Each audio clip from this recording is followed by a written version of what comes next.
just start very simple. We'll have the storm roll in as it comes in. Now it's very simple. We just start off with some core elements of a thunderstorm, like some rain. Now normally, we can use that rain. We use a very advanced sprinkler system. We send the water, shoot it straight up into the air. The gravity, bring it back down to earth. You can also use some strobe lights as well to kind of mimic lightning. And then you can also add some sound effects as well alongside, like thunder. Now normally that thunder would be put in post-production, so you don't want to be tracking that with your skyline. But we've added it here so you can get the full effect. And that's how we make our thunderstorms here in Hollywood. Alrighty, I'll go ahead and turn it off so we can continue on with our tour. I think it's this button.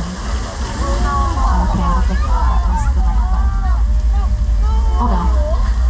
Oh no, everyone. It's a flash flood. Everyone.